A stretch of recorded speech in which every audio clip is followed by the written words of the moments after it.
everybody, welcome back to the Paper Issues YouTube channel. This is Christy, back again with Mixed Media Monday, and we are doing episode 4 today. I am going to be showing you the differences between the Distress Oxide and the Distress Ink. I know that there are lots and lots of informational videos by other crafters that you can check out that explain the difference of the consistency of these inks. But I wanted to show you because I feel like this is a question that I get asked most often when I'm doing my lives over on the Paper Issues Friends and Fans Facebook group is what is the difference between Oxide and the regular ink? So I'm going to show you a few things. I am going to use the ink pad directly to paper. I'm going to use the sprays, and I'm also going to use a stamp to stamp down and show you the difference when it's stamped. So here we go. All right, let's see. The first thing I'm going to do is I'm going to take the Distress Oxide pad, and I am just going to run it down the page. And I'm going to do it a couple times so you can really get to see the color. Then I'm going to take the Distress ink pad. You can see the difference in the texture, in the consistency of the pad itself. This is much more milky and this is more translucent, and you're going to see that here when I put it on the paper. Okay, so those are the two, and you can see the difference in texture. This is much more translucent and you get a very, very good coverage with the Oxide. Now I'm going to show you how these react with water. So I'm just going to take my Distress sprayer and I'm going to go ahead and spray the bottom half of this page. Now, this page has no gesso on it, so you're not going to get as much movement as you would if you would with a paper that had gesso on it. So I'm going to set this to the side and I'm going to let that dry. Now I'm going to take the Distress Oxide spray, and you just shake this up because the bottom will get cloudy with the ink and the color. And then I'm just going to spray it, and you can see lots of chalky ink coverage. And this is the spray stain. Much different look. You can tell the difference a lot more. It's a lot more noticeable in the sprays when you're using it like this than in the ink pads. All right, so there is the spray and there are the inks. I am going to go ahead and let these dry. I'm going to come back and have a piece of Vicki Boutin mixed media foundations paper, and I'm going to show you these inks on there as well. All right, here's 2 pieces of 6x8 Vicki Boutin foundations paper, and I'm going to show you the differences on this paper because it's a little bit more tolerant of ink and water. So again, I'm going to take the Distress Oxide pad and I'm going to run it down the page. This color is the new Salvaged Patina, which you can find in the Paper Issues store.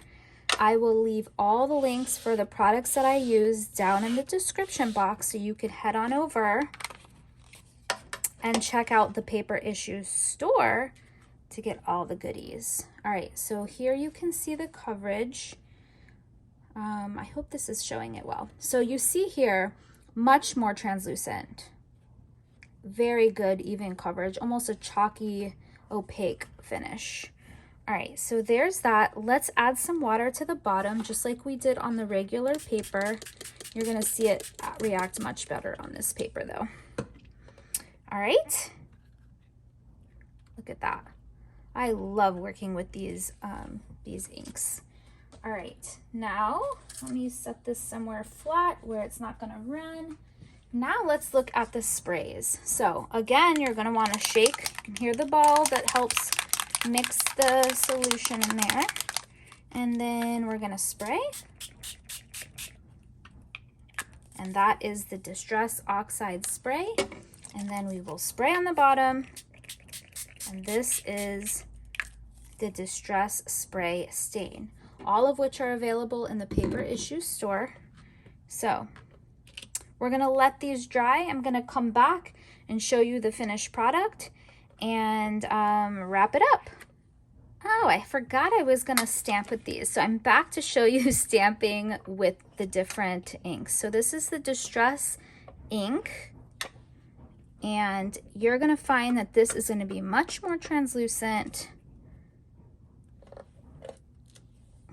on the page. So that is the Distress ink. I am using an Amy Tan stamp from the new Brave and Bold collection. And it's the floral from that stamp set. And again, you can find everything that I've used linked in the description box below, available at the Paper Issue store. Okay, so there's the difference. This is the Oxide, and this is the regular Distress ink. All right, we're waiting on these other things to dry, and then I'll be back with a wrap up to show you each individual piece, show you the differences between how they've dried, and that will be it for today's episode of Mixed Media Monday. All right, friends, thank you so much for tuning in today to this episode. I hope that this helped you learn a little bit about how the Distress Oxide and Distress ink look on paper, as opposed to being told the differences, because I get asked it a lot, so I thought I would show you. Okay, so this is the Vicki Boutin Foundations paper, and this up top is the Distress Oxide spray, and you can see that it has a much chalkier, opaque finish. The spray definitely has a wide radius, and you're going to get a lot more color here. This is the bottom is the Distress Spray Stain, and as you can see, it's very translucent. You can see right through it, and the out sprays here, the cast off, it's definitely a lot lighter in color. And that again is the Vicki Boutin Foundations paper. The other piece of foundations paper, I used the ink pad down the page. You can see up here where I didn't apply any water, the main difference between the two. Again, a very opaque, chalky finish and a translucent. I then sprayed water on the bottom to show you the difference when water is used, and you can see it here. It just basically removes the color where the Distress ink was. All right, and again, that's the Vicki Boutin Foundations paper. Here is just regular generic cardstock. This is the Distress Oxide, and look at the difference here between the Distress Oxide and the spray stain. Again, this page had no gesso, so it's immediately going to saturate through the paper, but look at the difference. That's a crazy difference to me. Wow. All right, so you're going to want to keep that in mind when you're using the sprays, and you're going to also want to keep it in mind that you will not be able to move this once it's dried on the cardstock without gesso. And if you have more questions about gesso, you should check out episode 1, which includes all the information you need about gesso and what it looks like when you use it with these kinds of mediums. All right, here is regular generic cardstock with the pad swipe down the paper. And again, you're getting a very more opaque finish here and a translucent finish here. And lastly is the stamp. This is the regular Distress, and this is the Distress Oxide. So thank you so much for tuning in. If you want to find any of these products, head to the description box. Everything will be linked down below. Don't forget to use the code that's going to be at the end of the video to get 20% off your total purchase. And if you have any questions at all, please leave them in the comments and I'll be sure to respond. Don't forget to give this video a thumbs up, hit that subscribe button and the bell notification button so that you can be notified when each week goes live over here on the Paper Issues YouTube channel. Thanks so much for tuning in, and until next week, bye.